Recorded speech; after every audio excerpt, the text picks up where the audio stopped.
उत्तर प्रदेश के राज्यपाल श्रीमान राम नाईक जी,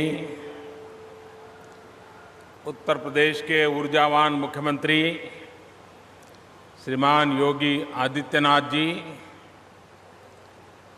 उप मुख्यमंत्री श्रीमान केशव प्रसाद मौर्य, डॉक्टर दिनेश शर्मा, राज्य सरकार के मंत्री श्री गोपाल टंडन जी, डॉक्टर महेंद्र जी, संसद में मेरे साथी श्री कौशल किशोर जी, डॉक्टर एपीजे अब्दुल कलाम विश्वविद्यालय के कुलपति श्रीमान विनय कुमार पाठक जी,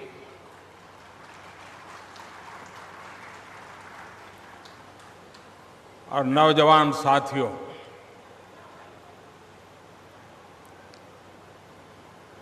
आज एक साथ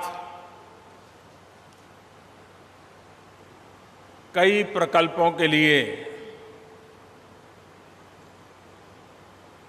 इस कार्यक्रम में सम्मिलित होने का मुझे अवसर मिला है।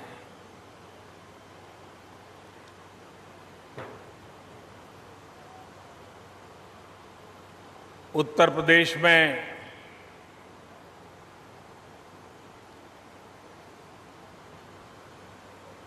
सरकार के द्वारा जिस उमंग और उत्साह के साथ, स्पष्ट दृष्टिकोण के साथ विकास की यात्रा चल रही है, देश के हर कोने में उत्तर प्रदेश की पल पल की घटनाओं की तरफ लोगों का ध्यान है, बड़ी उत्सुकता है।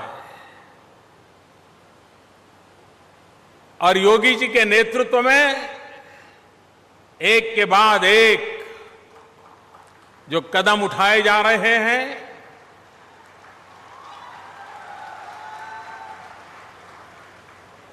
परिश्रम की पराकाष्ठा करते हुए कई वर्षों की जो बीमारियां हैं, लंबे अरसे के जो अवरोध हैं, उसे दूर करते हुए उत्तर प्रदेश को तेज गति से आगे बढ़ाने के उनके प्रयास, योगी जी को, उनकी टीम को मैं बहुत बहुत बधाई देता हूं, उनका बहुत बहुत अभिनंदन करता हूं।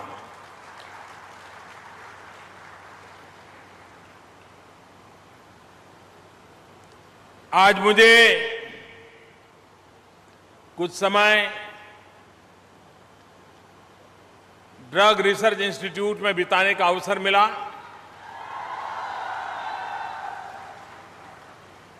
हमारे वैज्ञानिक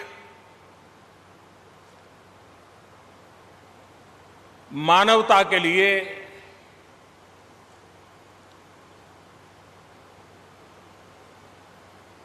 ऐसे ड्रग्स जो सस्ते भी हो, कारगर भी हो और साइड इफेक्ट के बिना त्वरित उपचार करने वाले हो, उसके संशोधन में अपनी पूरी जिंदगी लेबोरेटरी में खपा रहे हैं।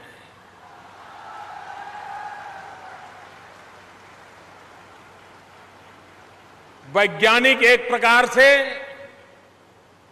आधुनिक ऋषि होते हैं और आधुनिक ऋषि की तरह वो अपने लक्ष्य को समर्पित होकर के मानव को किस प्रकार से मुसीबतों से मुक्त किया जाए, शारीरिक पीड़ा से मुक्त किया जाए, परंपरागत ज्ञान विज्ञान को आधुनिक साधनों के माध्यम से, आधुनिक व्यवस्थाओं के माध्यम से और अधिक सटीक कैसे बनाया जाए, उस पर वो काम कर रहे हैं। आज मानव के सामने, खास करके आरोग्य के क्षेत्र में, अनेक चुनौतियां हैं। एक दवाई बनाने में सालों बीत जाते हैं, सैकड़ों वैज्ञानिक खप जाते हैं, लेकिन उसके पहले नए प्रकार की बीमारी जन्म ले लेती है। एक प्रकार से स्पर्धा चलती है।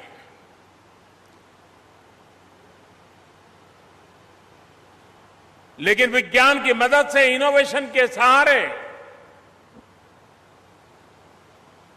हमने इस दोषों को परास्त करना है, बीमारियों को परास्त करना है और गरीब से गरीब व्यक्ति को सस्ते से सस्ती और कारगर दवाई कैसे उपलब्ध हो, इस चुनौतियों को हमने स्वीकार करके विजयी होना है।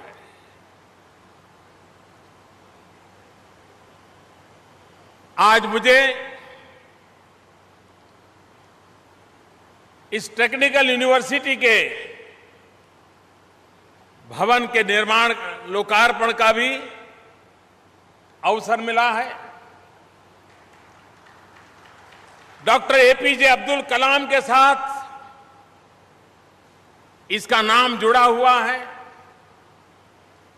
मैं नहीं मानता हूं कि तकनीकी जगत के लिए डॉक्टर एपीजे अब्दुल कलाम से बड़ा कोई प्रेरणा का नाम हो सकता है।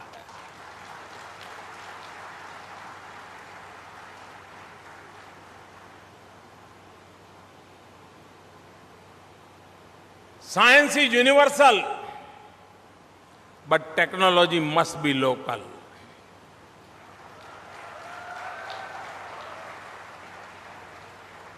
और यहीं पर हमारी कसौटी है।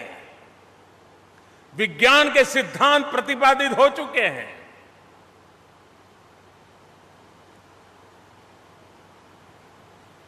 विज्ञान का ज्ञान उपलब्ध है, लेकिन हमारी युवा पीढ़ी से उन चीजों की अपेक्षा है कि उपलब्ध संसाधनों के माध्यम से, जब टेक्नोलॉजी मानव जीवन को बड़ी प्रभावित कर रही है, तब हम टेक्नोलॉजी में वो कौन से संशोधन करें, कौन से आविष्कार करें जो हमारे सामान्य मानवीय की क्वालिटी ऑफ लाइफ में बदलाव लाए।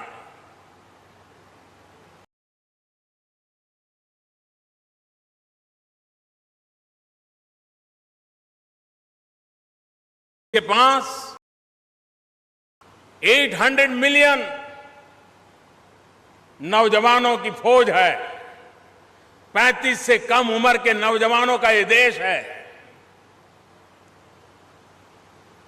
उसके बाद दिमाग भी है। अगर हाथ में हुनर हो,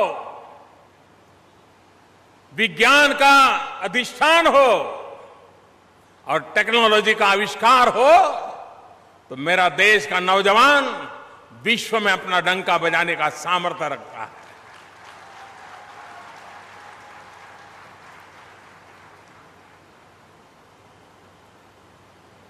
लेकिन हम उस टेक्नोलॉजी के सहारे उतनी प्रगति नहीं कर सकते जो पिछली शताब्दियों में बहुत बड़ा रोल कर गई होगी।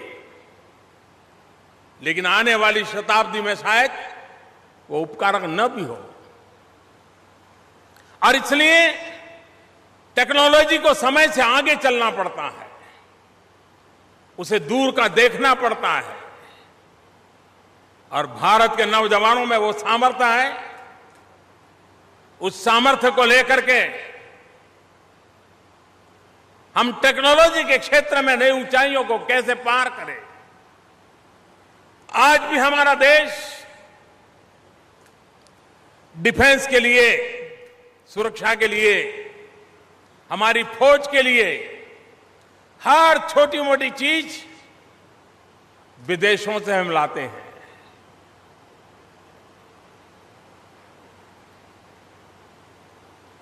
क्या हम बहुत जल्द डिफेंस के सेक्टर में भारत को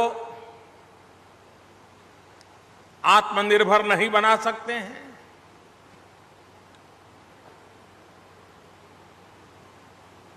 क्या देश की सुरक्षा के लिए जिन संसाधनों की आवश्यकता है, जिस टेक्नोलॉजी की आवश्यकता है, जिस इक्विपमेंट की आवश्यकता है, उसे भारत में ही नए नए आविष्कार के साथ हम क्यों न करें? सुरक्षा के क्षेत्र में भारत आत्मनिर्भर कैसे बने, इस सपनों को लेकर के हम आगे बढ़ रहे हैं। और इसलिए हमने कई नीतिगत परिवर्तन किए। डिफेंस सेक्टर में 100% फॉरेन डायरेक्ट इन्वेस्टमेंट को हमने ओपन किया। हमने भारत के कारोबारियों को पार्टनरशिप के लिए ओपन अप किया है। हमने भारत सरकार जो चीजें बाहर से लेती है, अगर हिंदुस्तान में बनी हुई लेगी तो उसको विशेष प्रोत्साहन की सूची तैयार की है। और ये सारे अवसर टेक्नोलॉजी से जुड़े हुई युवा पीढ़ी के लिए है। वैसा ही एक दूसरा क्षेत्र है। आज मेडिकल साइंस एक प्रकार से टेक्नोलॉजी ड्रिवन है। अब डॉक्टर तय नहीं करता है कि आपको कौन सी बीमारी है, मशीन तय करता है कि आप किस बीमारी से ग्रस्त है। आपके शरीर में कहां तकलीफ है, कहां कमी है, कैसी तकलीफ है, वो मशीन तय करता है। और बाद में डॉक्टर उस मशीन के रिपोर्ट के आधार पर आपके लिए आरोग्य का रोड मैप क्या होगा, दवाइयां कौन सी होगी, ऑपरेशन करना है नहीं करना है, उसके फैसले करता है।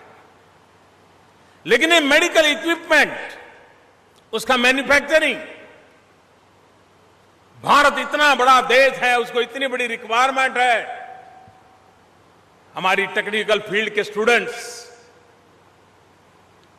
क्यों न सोचे कि हम वो स्टार्टअप शुरू करेंगे, हम उस विषय पर खोज करेंगे। हम भारत के अंदर ही आरोग्य के क्षेत्र में जिस इक्विपमेंट की रिक्वायरमेंट है, उस रिक्वायरमेंट को पूरा करने के लिए नई खोज के साथ नए निर्माण की दिशा में जाएंगे।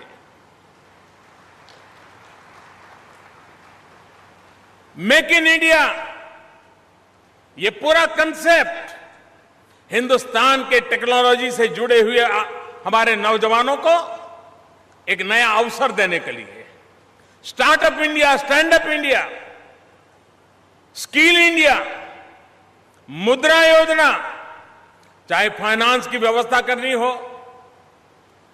चाहे टेक्नोलॉजिकल सपोर्ट की व्यवस्था हो, चाहे ह्यूमन रिसोर्स डेवलपमेंट में स्किल को प्राधान्य देना हो, चाहे टेक्निकल नॉलेज में नई ऊंचाइयों को पार करना हो, एक प्रकार से कॉम्प्रिहेंसिव अप्रोच के साथ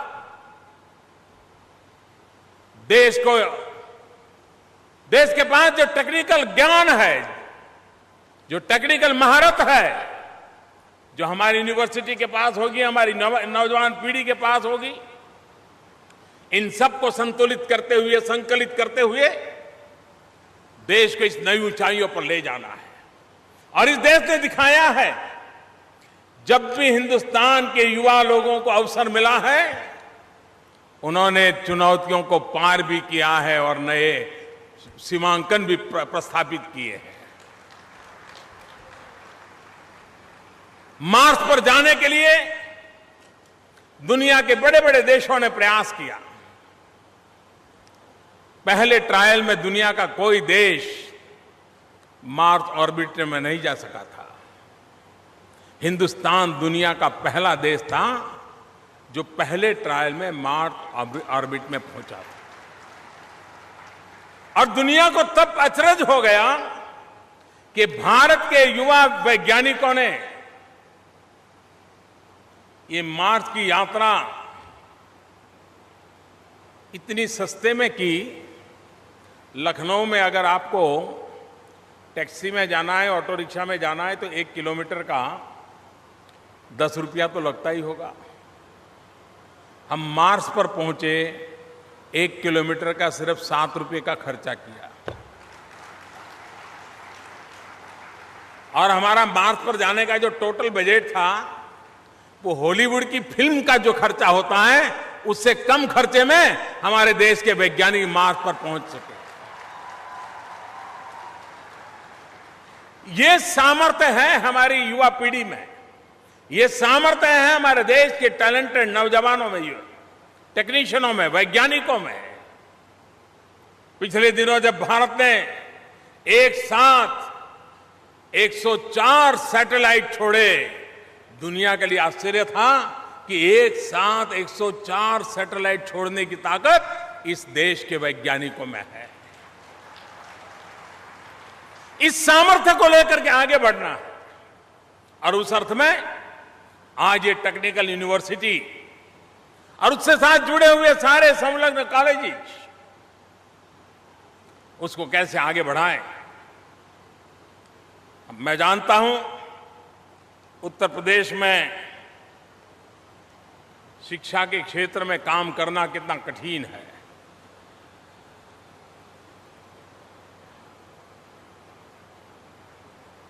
हमारे गवर्नर श्रीमान राम नाईक जी चांसलर के रूप में यूनिवर्सिटीज में डिसिप्लिन कैसे आए, यूनिवर्सिटी में समय सीमा में काम कैसे हो, इस पर देर रात काम कर रहे थे। उत्तर प्रदेश के 28 यूनिवर्सिटी में से 24 यूनिवर्सिटी को अब वो समय पर एग्जाम हो, समय पर कॉन्वोकेशन हो, इसको कराने में सफल हुए हैं। ये डिसिप्लिन बहुत आवश्यक होती है।